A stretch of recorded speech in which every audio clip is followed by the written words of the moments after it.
TV KPM. Hello, Assalamualaikum. Apa khabar penonton setia Didik TV KPM? Bersama saya hari ini, Ifai Syami, saya akan berkongsikan kepada anda bersama dengan guru kita mengenai mata pelajaran reka bentuk grafik digital. Sebelum itu, saya tanyakan kepada anda semua, apa khabar hari ini? Saya mendoakan agar anda dalam keadaan yang baik-baik hendaknya. Okey, kalau anda sudah bersedia, jom kita saksikan terlebih dahulu video profil guru.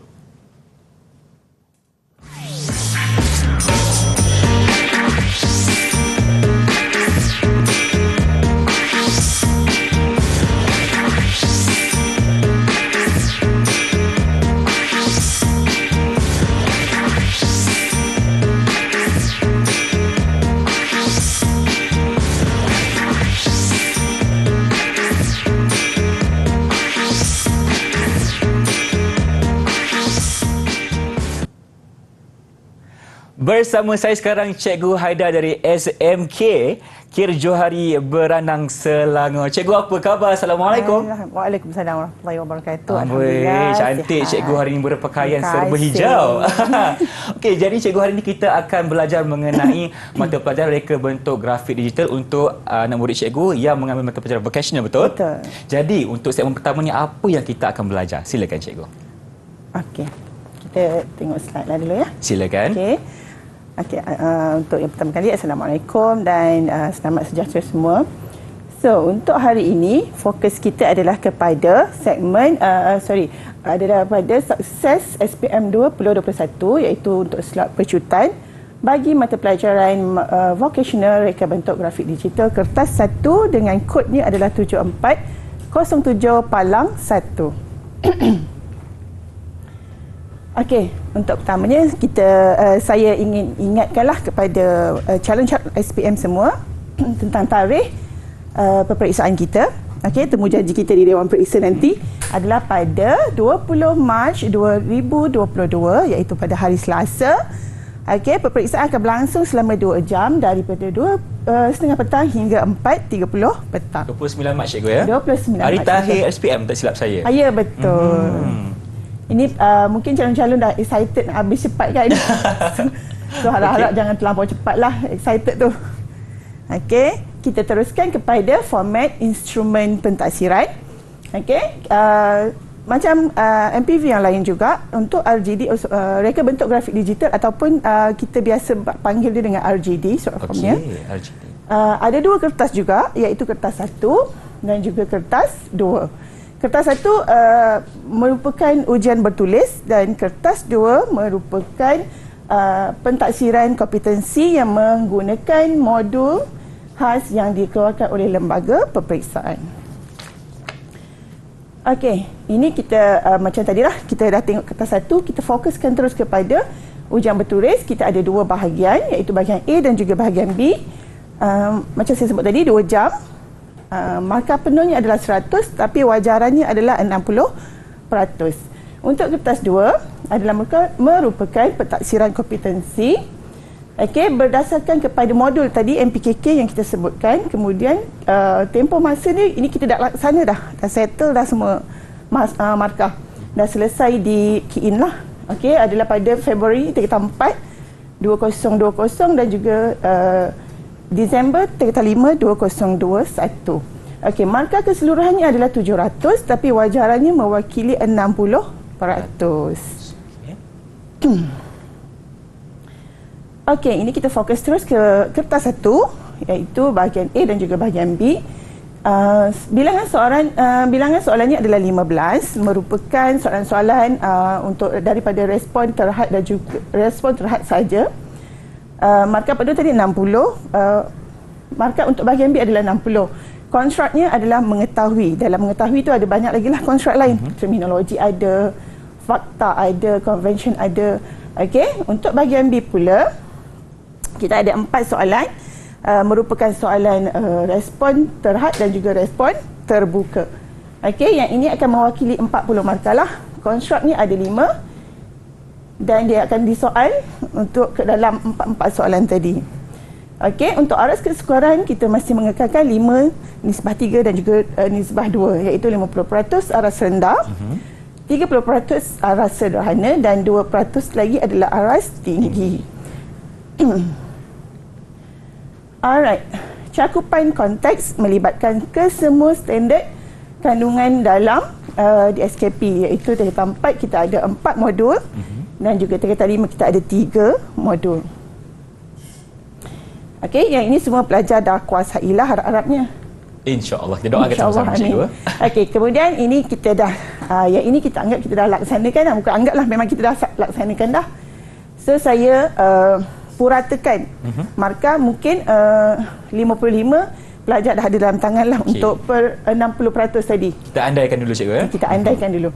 Kemudian untuk dapatkan cemerlang ni, okey, pelajar dah boleh kira-kira dah berapa per 100 yang dia perlu dapatkan untuk kertas satu nanti. So dekat sini saya anggapkan kita, contohlah, ini paling rendah lah kita boleh dapatkan, 40%. So bila 40% kita dah convert kita dah masukkan dalam 40%, kita akan dapat 16/40. 40%. Okey. So markah keseluruhan yang saya perolehi, contohlah macam saya ni calon kan. Okey, kertas 1 tambah kertas 2 tadi kita akan dapat 71. Bila 71 dia dah berada di dalam grade A minus. Ini minimum. Saya tak naklah murid-murid saya nanti target untuk minimum yang ini. Kita harapkan yang lebih cemerlang lah. Okey, itu untuk format untuk kertas 1 lah. Okey, baik cikgu.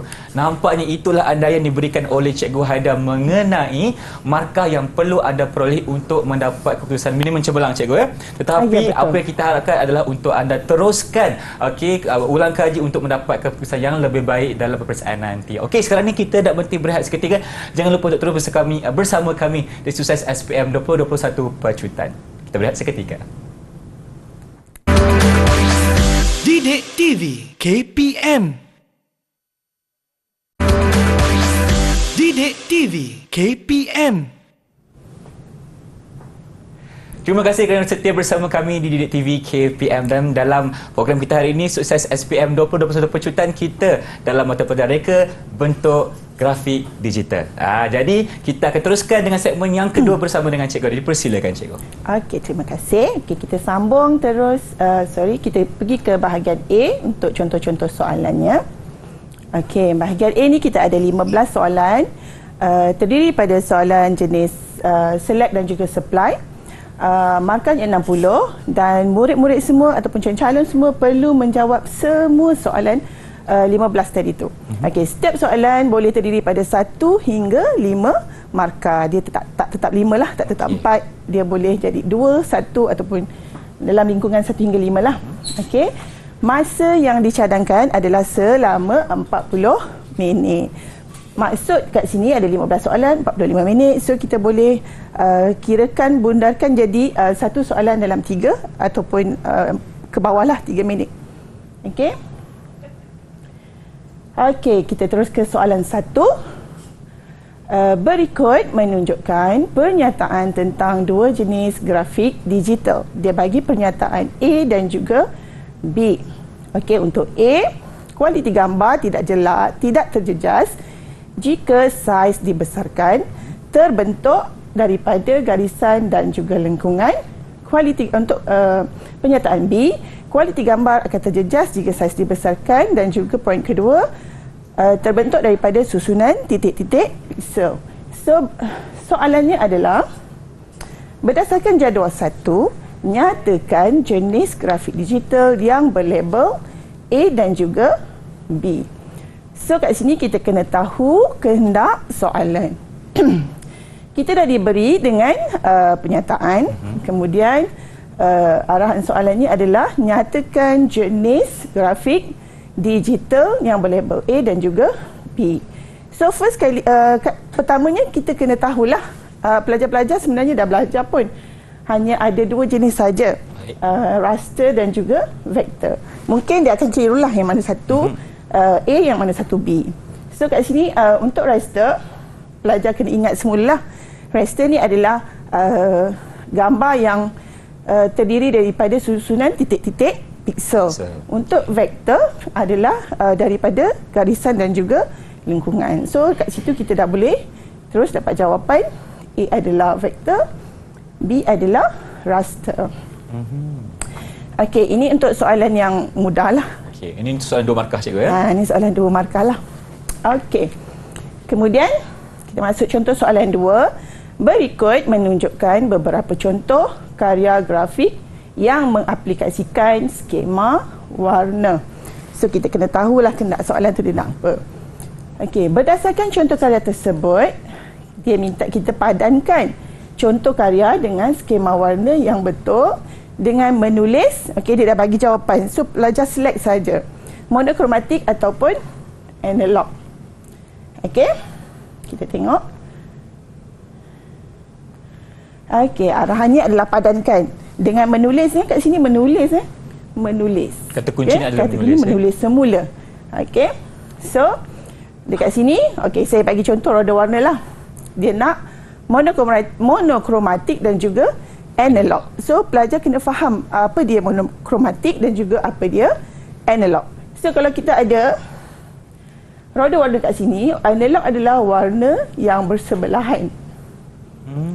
Okey, dia bersebelahan, tak jauh. Dia ambil 3 ataupun 4 jarak lah. Okey, monokromatik adalah warna, terminologi ni, dia daripada ni lah, ada tambah putih, ada tambah kelabu dan juga tambah hitam. Itu monokromatik. So kat sini kita dah boleh dah detect dia kan. Kita dah boleh dah dapat jawapan kat situ kan.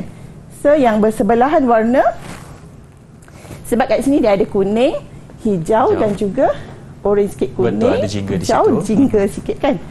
Okey, yang sini pula monokromatik sebab dia ambil warna hijau. Okay. Ada hijau tambah putih, ada hijau tambah kelabu. Yang ini hijau tambah hitam. Okey. So yang ini analog. Sebab apa? Sebab dia ada warna, kat sini dia ambil yang sebelah-sebelah aja. Yes, yang bersebelahan itu adalah analog. Dia ada ambil warna ungu sikit, ada ambil warna merah dan juga jingga. Okay. So yang terakhir adalah monokromatik sebab kita ambil daripada sinilah. Orange jingga tambah dengan putih, tambah dengan kelabu dan juga yang ini tambah dengan hitam. So kita kenapa dia sebagai monokromatik. Okey.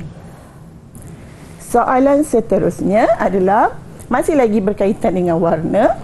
Okey. Berikut menunjukkan 3 karya grafik yang mengaplikasikan skema warna yang berbeza. Masih lagi skema warna. Baik. Okey.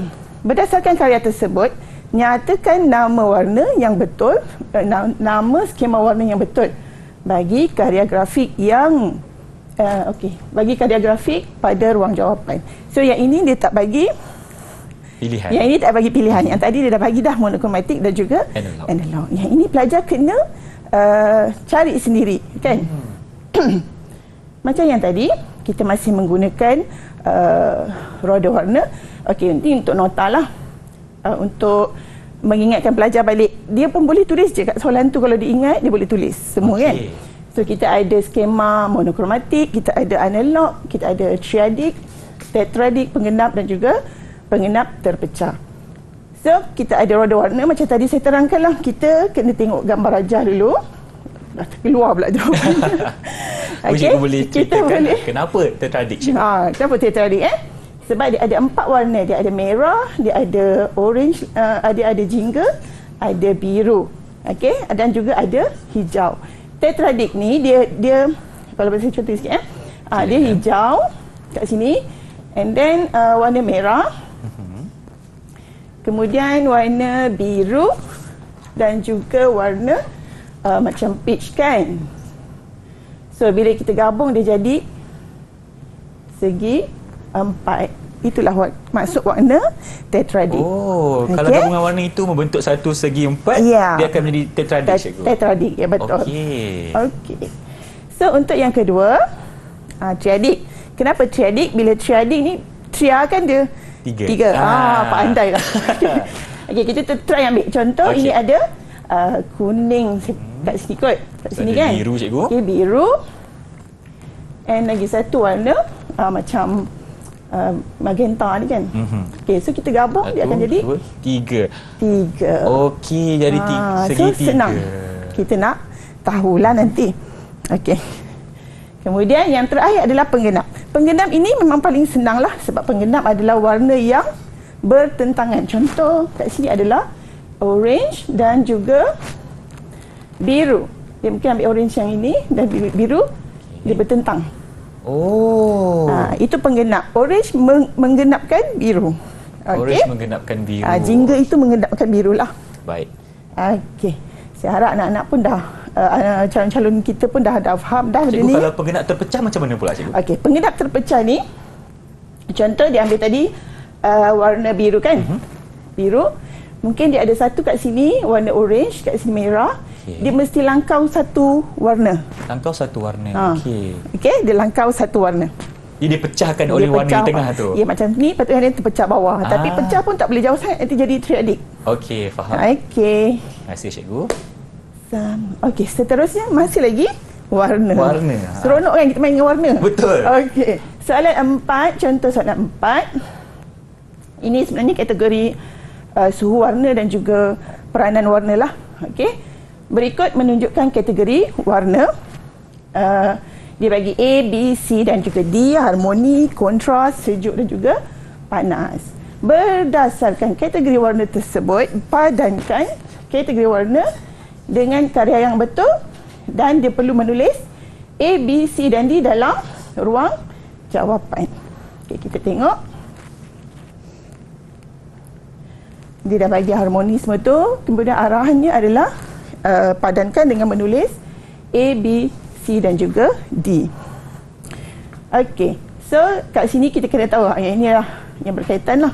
So, murid ataupun calon kena tahu yang mana satu warna sejuk dan yang mana satu warna panas. Macam tadi roda warna kita dah ingat, pelajar murid-murid semua dah ingat kedudukan warna pada roda warna. Dia boleh terus dia bagi dua, yang mana panas dan juga yang mana sejuk. So panas biasanya melibatkan merah sampai warna ke hijau muda. Hijau muda. Okey. Warna sejuk adalah daripada warna pink,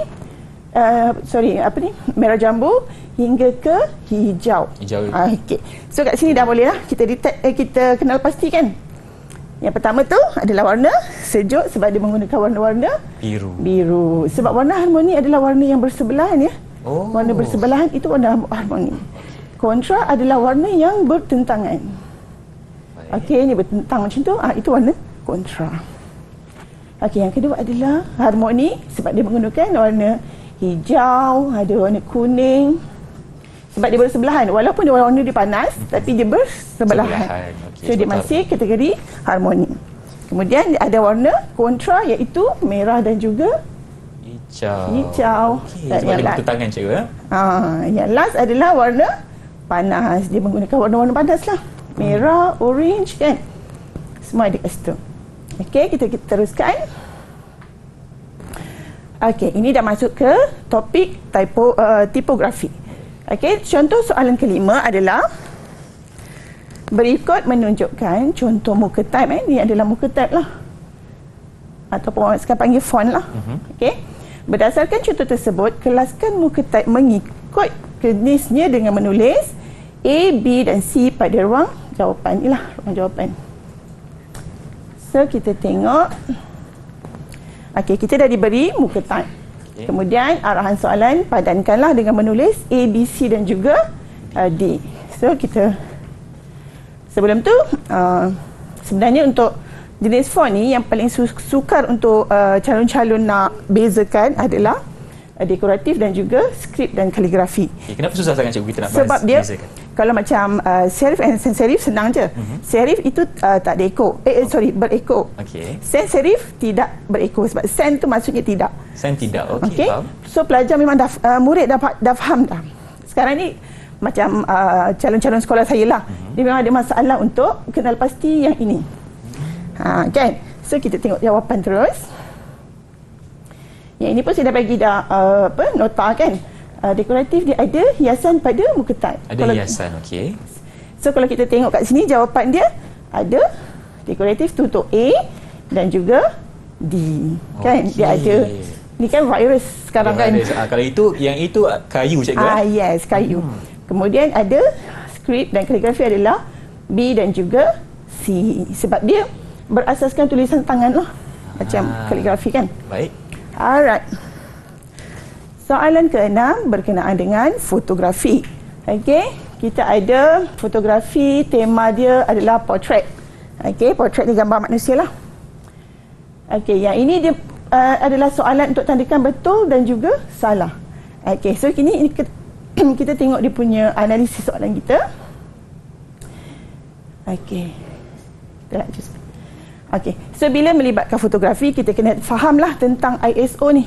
Segitiga exposure triangle tu. Okey.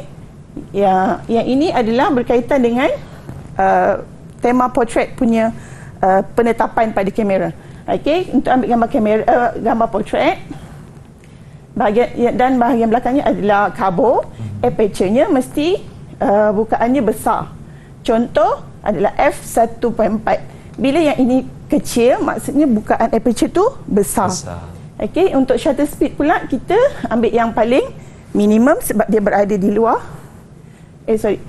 Contohnya ini adalah bacaan untuk shutter speed lah. Untuk ISO, sebab kita berada di luar, kita gunakan yang paling rendah. So, jawapan kat sini adalah betul. Sebab kita berada di luar, cikgu. Sebab gambar tu ada kat luar kan. Kemudian dia tidak menggunakan shutter speed yang tinggi dan dia menggunakan aperture yang rendah lah, bacaan nilai. So pelajar kena tahu bacaan nilai ni, bukan bukaan. Kalau bukaan kecil, kat sini dah jadi salah lah. Dia akan jadi tinggi cikgu H tu. Faham? Faham Okey. Seterusnya adalah soalan 7. Ini berkaitan dengan bahan promosi pengiklanan. Okey, kat sini adalah soalan bentuk supply. Murid diminta untuk menyatakan sahaja nama setiap bahan promosi yang diberikan. Okey. Kat sini saya tekankan contoh ini sebab kita tengok jawapan terus lah. Baik. Okey, biasanya murid ataupun calon dia akan keliru yang ini dia akan kata poster. Okey. Kalau segi pandang memang macam poster cikgu. Poster kan. Poster biasa kita dapat kat mana? Kita nampak tempat-tempat yang senang orang tengok, lepas tu terus dia faham kan? Di tempat awam selalunya. Tempat awam lah. Macam risalah, dia akan ada teks lebih sikit. Okey. Sebab memang orang akan bagi kat kita direct secara terus dan kita baca. Kalau poster tu kita naik kereta pun kita boleh tengok dan kita faham poster tu mengenai apa. Betul tak? Betul. Okey, yang ini adalah risalah memang sebab untuk kita baca. Kita dapat. So itulah beza dia. Okey, sebab tu saya bagikan contoh ni lah sebab untuk mungkin calon-calon kat luar sana pun keliru kan. Okey. Soalan 8 kita dah masuk sedikit perisian. Okey, menunjukkan kesan fitur transformasi dalam penyuntingan grafik. Okey, dia minta kita nyatakan benar atau palsu. Okey, yang ini kita kena faham betul-betul benar atau palsu. Saya sendiri pernah keluarkan soalan macam ni dekat murid-murid saya. Dia tulis tanda. Kan? So yang ini jangan silap sebab kita tengok arahan soalan. Dia nak kita tulis semula benar atau palsu. Dan juga palsu. Okey. Okey. Yang inilah kita tekankan kan arahan soalan. So jawapan untuk yang ini nanti saya akan terangkan dekat dia punya. Okey. Ada sedikit nota. Saya rasa calon-calon tak ada masalah untuk perspektif dan juga rotate. Sebab kita dah tahu dah rotate tu adalah putaran. Okey, perspektif pula adalah pandangan yang kita dia ada melibatkan titik lenyap. Okey. So saya rasa calon dah boleh jawab untuk dua. Mungkin yang ini dan juga ini dia akan keliru sikit sebab dia ada macam hampir-hampir sama. Okey, kita tengok yang jawapan dulu supaya senang. Distort to be palsu, perspektif memang yang inilah. Rotate kita yang dapat yang A tu dan juga skew adalah palsu. Sebenarnya yang ini adalah dia bertukar sebenarnya. Okey. Nak tahu distort ataupun skew, kita kena tengok raja lah. Kalau distort, okey, kalau kita klik dekat titik ni, kan kita bawa mouse, dia boleh pergi kat mana-mana. Okey, dia boleh pergi tanpa ada paksi lah. Baik. Kalau skew, dia akan ikut paksi. Ikut paksi. Yes, X ataupun Y. So yang ini kita sebenarnya adalah skew, yang ini adalah distort. So jadi dia palsu lah. Palsu. Okay, harap-harap anak-anak faham lah. Saya setuju. Nampaknya itulah penerangan bagi kertas 1 bahagian A, cikgu. Di mana soalannya adalah select ataupun supply. Kita kena masukkan saja informasi yang kita ada dalam jawapan kita. Okey, jadi sekarang kita nak berhenti berehat seketika, kembali selepas ini di Sukses SPM 2021 untuk mata pelajaran vocational kita. Jumpa anda selepas ini. Didik TV KPM. Didik TV KPM. Kembali bersama kami di Sukses SPM 2021 Pecutan bersama dengan Cikgu Haida. Tentunya kita sedang dalam mata pelajaran reka bentuk grafik digital. Dan untuk segmen seterusnya, apa yang kita akan sentuh pula? Silakan Cikgu. Okey, segmen seterusnya adalah bahagian B lah. Kita teruskan ya. Silakan. Okay. Bahagian B kita ada 4 soalan. Kesemua soalan adalah soalan supply. So memerlukan calon untuk memberikan jawapan sendirilah. Okey, dia ada 40 markah dan perlu jawab semua soalan. Okey, tak boleh tinggal. Okey, setiap soalan ada 10 markah. Masa yang dicadangkan adalah 75. Okey, satu soalan tu dia akan ada pecahan-pecahan lah. Dia ada A, B, C semua. Okey, kalau kita teruskan contoh 1. Okey. Soalan dia macam inilah, ada pecahan. Okey. Tapi keseluruhannya adalah 10 markah. Ya. Keseluruhan kat sini saya tuliskan ada 1 markah, 4 dan juga 4 markah. So total jumlahnya adalah 10. Okey, soalan dia adalah menunjukkan produk grafik yang dihasilkan menggunakan perisian penyuntingan grafik. Okey, berdasarkan rajah tersebut, rajah 3 tadi, nyatakan teknik manipulasi. Kalau boleh kita gariskanlah apa yang dia nak kan. Okey, teknik manipulasi yang diaplikasikan pada produk. Yang kedua, nyatakan satu fitur transformasi. Dan yang ketiga, huraikan, huraikan langkah untuk mengaplikasikan mengaplikasikan fitur transformasi di jawapan 1A tadi. Okey, kita rasakan jawapan di atas. Ini 1B ya, minta maaf. 1B. Okey, 1B ni lah kan dia minta fitur transformasi. Dan yang ketiga, terakhir, terangkan langkah untuk menghasilkan teks. Okey, teks mangga. Ada satu je perkataan mangga kat situ kan. Okey, so jadinya kita punya analisis adalah okey, kita ini nota saya lah. Dalam di SKP, murid-murid memang telah belajar 3 teknik manipulasi ni. Kalau ikutkan teknik manipulasi dia ada banyak, tapi dalam di SKP untuk tingkatan 4 dan juga 5 ni dia perlu tahu 3 saja. So dia nak kena buat analisis tak banyaklah, 3 saja tekniknya kan. Kemudian so daripada kat sini kita akan tengok maksud setiap teknik tu. Okey, untuk photo merge kat situ gabungan beberapa foto untuk menjadikan satu imej baharu. Contohnya biasanya kita boleh nampak dari manipulasi panorama, pemandangan yang kita gabungkan. Kemudian untuk foto collage, okey, kita kumpulkan imej dan kita potong dan tampal pada satu canvas untuk jadikan produk yang barulah. Kemudian superimpose. Okey, menambah imej lain ataupun kita buang imej yang sedia ada untuk kita bagi satu kesan yang baru. Okey, so kat sini kita dah boleh kenal pasti apa tekniknya. Kan? So jawapannya adalah foto collage. Dia potong gambar-gambar yang ni dan dia tampal. Kemudian dia minta kita nyatakan satu fitur transformasi. Fitur tu apa cikgu maksudnya? Dia macam tools, alat ataupun teknik lah kalau dalam perisian tu. Okey. So murid-murid calon-calon insya-Allah dah sedia maklum lah. Baik. Terima kasih cikgu. Okey. So kat sini kalau kita tengok pada 3 imej ni kan, dia kata yang dia untuk proses memandu imej. So imej adalah 3 ni je lah. So dia minta satu, sebutkan satu. Tapi kat sini saya bagi contoh 3 lah. So mana-mana satu lah jawapan boleh diterima, iaitu perspektif, distort ataupun skew. So seterusnya huraikan langkah. untuk jawapan 1B tadi kan. Contoh kita ambil skew lah kat sini. Okey. Dia akan terangkanlah langkah-langkah tu. Kita tengok ada 4 markah. Kemudian yang pertama sekali murid akan aktifkan layer. Dalam perisian ni dia gunakan perisian yang ada lapisan-lapisan. So kena aktifkan layer dekat mana image tu berada. Kemudian dia akan buat operasi. Okey, dia akan pergi edit, transform. Dalam ni adalah, dan dalam transform kita pilih skew. Tekan butang enter baru dia jadi, and then akhir sekali mesti simpan hasil kerja. Okey.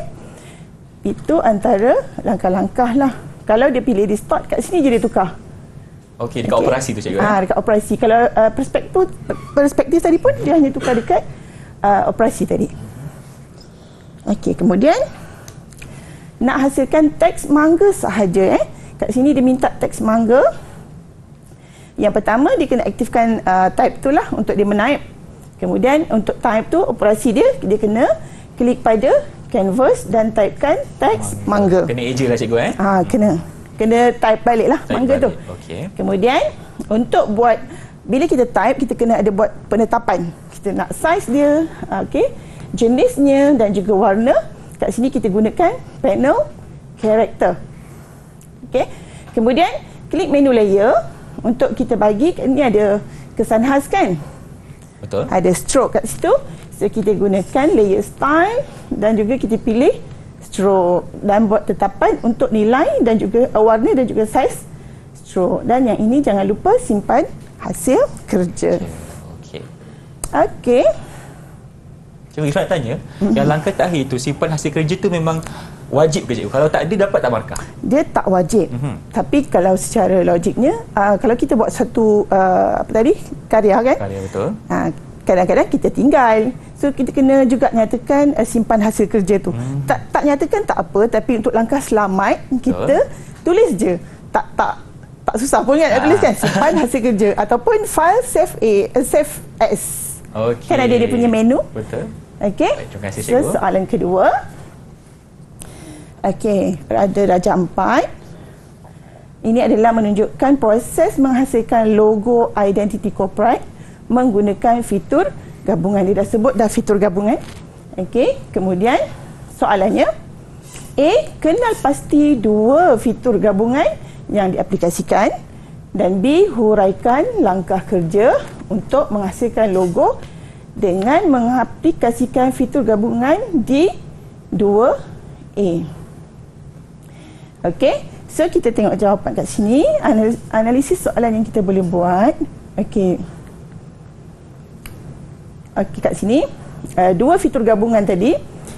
Kita ada rajah ni kan. Bila gabung dia mesti ada 2, sekurang-kurangnya 2 objek lah. Segi 4 dan juga segi 3. Baru boleh kita ada gabung. Baik. Sekolah 1 kita nak gabungan mana kan? Kita tak ada gabungan.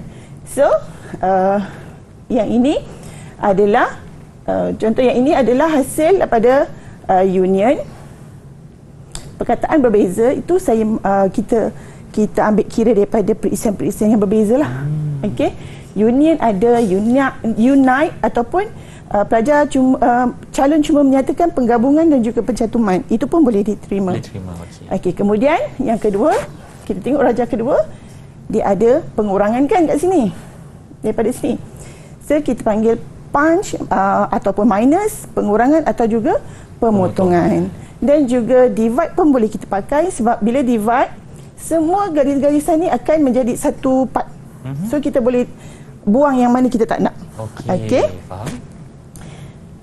So yang B, huraikan langkah untuk menghasilkan logo dengan mengaplikasikan fitur gabungan tadi. So daripada sini kita nak aplikasikan dalam penghasilan logo lah. Okey, 8 markah besar kan? Betul. So bila ada 8 markah, point tu kena bersesuaian lah. Okey. Kita ada yang pertama, kita kena hasilkan dua objek ni. Betul, okey. Yang inilah. Kemudian kita nak buat yang pertama ini adalah untuk segi 4. Maafkan saya. Okey, untuk yang ketiga kita nak buat segi 3. Kita kena tetapkan dia punya side dia 3 saja. Bila guna polygon tool ni dia banyak boleh pilih banyak side lah. Kemudian kita buatkan operasi tadi untuk dua-dua, union dan juga punch. Kemudian kat sini warnanya dah berubah, betul? So kita gunakan inspector fill untuk ubah warna putih kepada warna hitam. Alright, kemudian okey, ini tadi kita dah buat dah. Kemudian kita kena susunlah kedudukan. Macam ni kalau kita biarkan kat sini jauh kan. So dia minta kita hasilkan logo ini. So kita kena gunakan pointer tool untuk kita laraskan kedudukan ni lah menjadi logo seperti dalam Raja. Dan ini jangan lupa juga. Okey, kan? jadi kita kena simpan hasil kerja. Ya, simpan hasil kerja. Okey, yang ini contoh 3 berkaitan juga dengan bahan promosi. Yang ini kalau tengok kat sini dia adalah merupakan soalan untuk kita membuat analisis, cari kekurangan dan juga kita buat penambahbaikan. Okey. So kena pasti 4 kelemahan kat sini, 4 markah Kemudian dia minta pilih 3 kelemahan, ada 4, dia minta 3 saja, terangkan dan macam mana kelemahan ini diolah untuk jadi lebih berkesan. Okey. Kat sini kita tengok kan, macam ni adalah gegantung untuk promosi. Kalau betul-betul ada pun saya risaulah ada tak pembeli nanti kan. Saya kalau tengok macam ni kan? Saya tak akan beli, saya rasa. Sebab ada lagi yang benda kita boleh tambah baik. Betul. Sebab tu kita minta dia senaraikan 4 kelemahan saja. Okey, 4 kelemahan. Dah nyatakan saja apa yang tak kena dengan dengan apa ni? Gegantung ni. Okey, antara cadangan soalan yang saya, jawapan yang saya cadangkan adalah susun aturnya.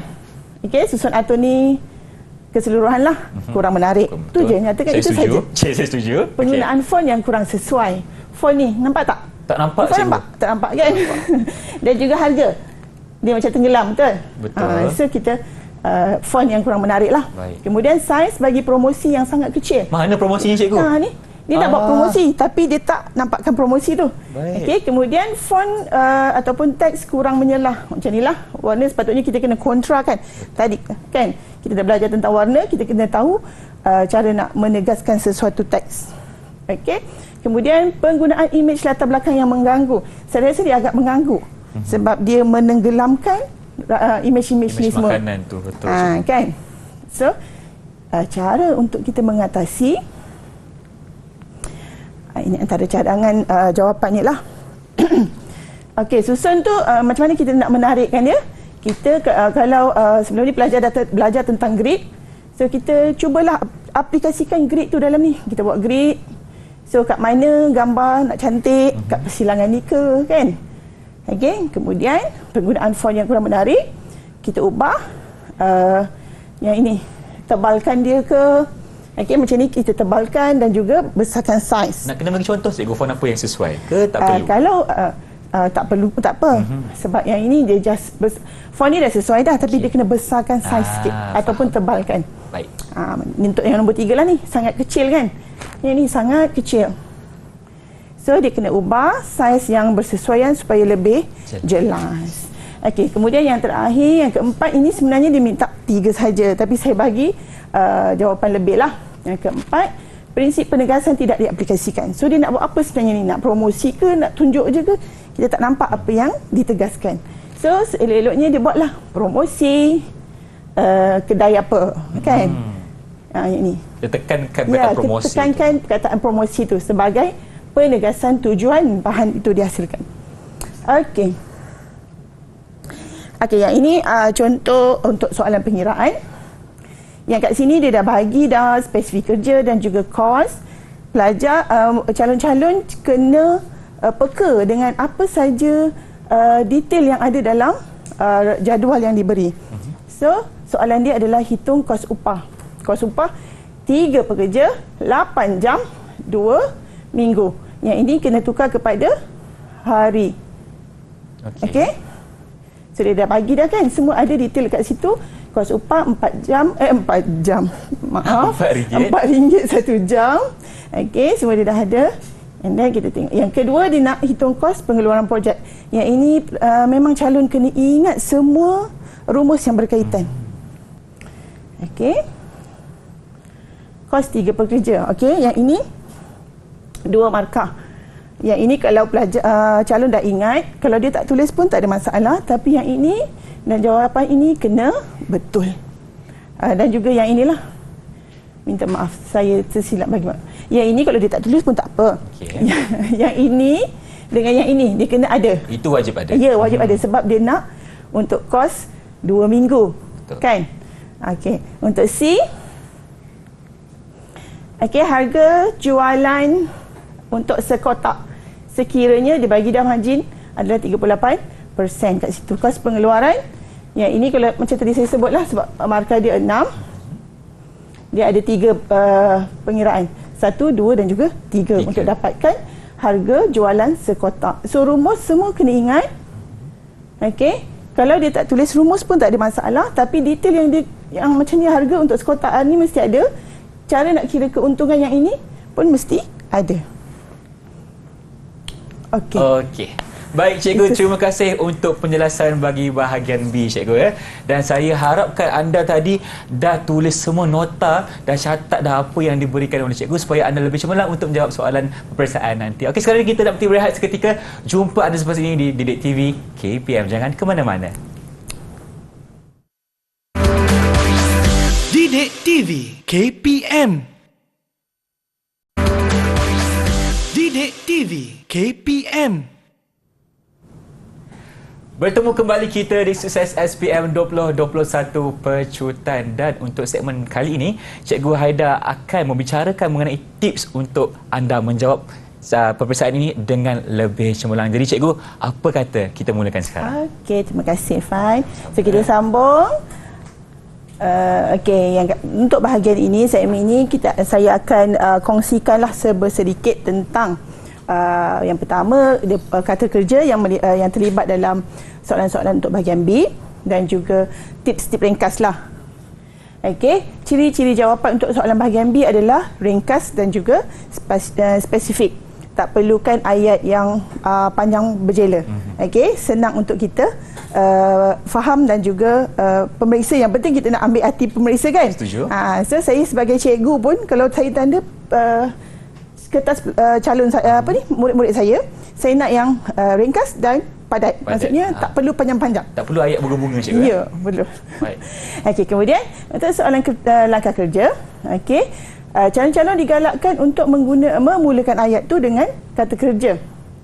Tool yang digunakan, kemudian operasi yang dilaksanakan, dan juga tetapan yang dibuat. Okey, sebagai contoh,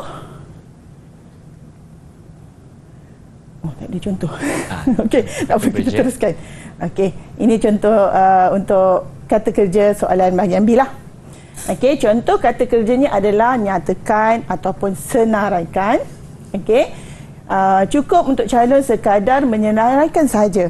Tulis sahaja satu. Kalau satulah perkataannya. Okey, ataupun kalau dia nak sedapkan ayat sikit, dia boleh tambahlah frasa ataupun ayat-ayat yang ringkas. Okay? Bukannya macam saya di sini ingin menyatakan bahawa tak perlu. payah. Tak perlu. Tak perlu. Okey. Ditulis dalam satu ayat. Okey, ini contoh. Okey, susun. Contoh dia nak buatkan tadi kata kerja tadi kan, susun. Apa kata kerjanya? Susun. Kemudian digunakan font apa? Dia just nyatalah. Nyatakan kalau nak kelemahan, nyatakan apa yang lemah, di mana yang lemah. Itulah. Okey. Kemudian contoh kata kerja lagi kat sini pula adalah terangkan ataupun jelaskan. Yang ini perlukan sedikit huraian. Huraian berserta dengan alasan lah. Okey. Boleh buat dalam 2 ayat ataupun 1 ayat, tapi merangkumi semua kata kunci. Alright. Contohnya macam ni lah. Okey. Nyatakan ataupun jelaskan. Dia nyatakan satu fakta dan satu lagi adalah huraian. Okey, ada fakta dan juga ada huraian. Okey, yang ketiga seterusnya huraikan. Okey, huraikan ini lebih kepada untuk langkah kerja. Biasa langkah kerja dalam bahagian B lah. Okey, yang ini yang saya katakan pada yang tadi ni, kena ada kata kerja, tool yang digunakan. Okey, kita tengok contohlah, senang. Okey, kat sini kata kerjanya adalah klik. Tool dia adalah rectangle tool ni untuk apa? Kemudian operasinya, contoh polygon ni kan kita nak buat segitiga, kita kena tentukan side dia tadi berapa. Okey, dan tetapan yang dibuat untuk buat apa? Hasilkan 2 segi 3. Maksudnya adalah. Mungkin kat sini ada yang tak ada kat sini kan, tapi sepatutnya macam itulah. Patutnya ada 4 perkara itu. Kata kerja, sebaik-baiknya lah. Sebaik-baiknya. Maksudnya juga bila kita nak ambil hati pemeriksa. Ya, betul. Jadi bagi jawapan yang ringkas dan padat. Betul. Setuju. Okey, contoh fokus soalan. Ini daripada modul 1 sampai modul 7.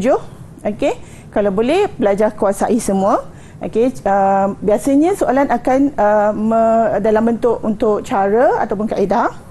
Kemudian teknik yang terlibat lah, gabungan, transformasi, elemen dan juga prinsip rekaan. Yang ini teori yang melibatkan warna, skema dan juga terminologi. Okey, dan yang ini adalah soalan-soalan yang berkaitan dengan tema. Okey, so di sini saya sarankan murid-murid supaya peka dengan isu-isu semasa lah. Peka dengan isu semasa. Sebab mungkin ada salah satu soalannya memerlukan lakaran yang melibatkan isu-isu tertentu lah. Macam itulah tu kat sini saya masukkan tema. Tema tertentu. Okay. Maknanya jangan kena peka dengan keadaan semasa. Ya, betul. Kena sesuaikan. Okey. Yang ini adalah pesanan ringkas. Sikit je ringkas kan, so sikit je lah. Ya, apa pesanan ringkas tu, cikgu? Okey, yang pertama sekali, saya harap murid-murid dan calon-calon RGD di luar sana dapat baca soalan dengan betul, fahami ataupun kenal pasti kehendak soalan, kemudian jawapan tu perlu ditulis dalam ruang yang disediakan. Dia akan ada nyatakan kat situ ruang jawapan. So kat situlah jawapan perlu dinyatakan. Jangan letak tempat lain. Ya. Kalau dia jawab betul tapi di tempat lain, macam manalah pemeriksa itu nak tanda, betul tak? Okey. Kemudian yang ini berkaitan dengan pengiraan tadilah. Ingat semua formula-formula yang berkaitan. Kos pengeluaran, kos upah, sebab untuk yang subjek ini sikit je. Untuk pengiraan ni di bawah modul 7, keusahawanan. Baik. Okey, kemudian yang ini pentinglah untuk membantu kita dapat idea menjawab soalan, sebab yang ini kita dah laksanakan di makmal grafik kita lah. Dah selesai dah kan ini, cikgu? Yang ini dah selesai. Ini kertas 2. Tapi langkah yang calon laksana tu yang lalui itu adalah boleh membantu dia untuk menjawab soalan-soalan lah. Bahagian B terutamanya yang melibatkan langkah kerja, semua itulah. Okey, itulah sedikit sebanyak mengenai pesanan ringkas dari Cikgu Haida. Dan mungkin saya satu soalan dari Cikgu lah. Tadi kita ada banyak berbicara mengenai skema warna. Bagaimana caranya Cikgu untuk anda murid Cikgu mengingati kita punya kedudukan warna dalam roda warna tu? Okey. Caranya. Okey. Cantik soalan. Terima kasih. Okey. Sebenarnya kalau dalam peperiksaan sebenar, kertas soalan sebenar pun ada ruang putih yang banyak. Macam inilah ada ruang putih kan. So, kita boleh conteng je dekat mana-mana ruang putih asalkan calon tidak mengganggu ruang jawapan.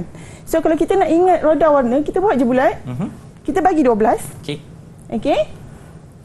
Bagi 12 lah. Okey, macam inilah lebih kurang Okey, so kita kena tahu kedudukan warna asas dulu. Apa warna asas? Warna asas kita ada merah, biru, kuning. Okey. Contoh kita letak merah sini. Okey, dia mesti selang 3 tau. 1, 2, 3. Biru. 1, 2, 3. Kuning. So, calon dah boleh kenal pasti untuk warna sekunder pula. Merah campur biru, letak kat bahagian tengah-tengah ni. Dia jadi apa merah campur biru? Merah campur biru jadi ungu. Ungu, betul. Okey, kuning campur biru jadi hijau. Hijau. Merah campur kuning jadi jingga. So kat sini pelajar calon boleh conteng sikit kat ruang putih tu supaya nak dapatkan visual. Nak dapatkan. Okey, nak dapatkan. Kita dah tahu lah kedudukan. So macam skema warna tadi tu, kita bolehlah tentukan kat mana. Okey, baik. Terima kasih Cikgu atas tips yang diberikan. Mungkin sedikit ucapan dari Cikgu untuk calon-calon SPM kita untuk tarikh 29 Mac nanti. Silakan Cikgu. Okey. Sebenarnya ada last sekali macam ni kan. Ada ucapan dah sediakan dah. Okey. Okey. Saya harap untuk slot kali ini dapatlah memberi sedikit manfaat, tak banyak pun sikit lah manfaat untuk calon-calon reka bentuk grafik digital kod kertas 7407 Palang 1. Saya juga mendoakan ke semua calon-calon SPM nanti akan dapat menjawab ataupun diberikan kelancaran idea untuk menjawab soalan seperti mana dalam skema pemarkahan dalam peraturan pemarkahan lah. Harap-harap samalah walaupun tak sama tapi Tak jauh menghampiri. Menghampiri. So yang penting calon-calon kena sentiasa tenang. Okey, jangan terlampau seronok last paper kan, paper kertas terakhir kan, hari terakhir jangan terlampau seronok dulu. So fokus dulu pada soalan-soalan pada peperiksaan kita nanti. Itulah saya harapkan semoga semua calon SPM RGD 7407/1 berjaya dan mendapat keputusan yang cemerlang. Marilah anak kita sulung, doakan kan? sama-sama. Cikgu apa dia? Anak sulung. Anak sulung. Batch pertama untuk KSSM. Okey, baiklah. Terima kasih Cikgu Haida atas segala perkongsian yang diberikan kepada anak-anak muridnya yang bakal menduduki peperiksaan pada 29 Mac nanti. Kita doakan agar anda mendapat kejayaan yang melimpah ruah. InsyaAllah semoga anda mendapat kejayaan yang cemerlang. Bawa balik untuk ibu bapa anda. Okey, kalau kita berjumpa lagi. Terima kasih kerana menonton Didik TV KPM untuk hari ini. Kita akan bersua kembali. InsyaAllah Cikgu. Terima kasih. Assalamualaikum.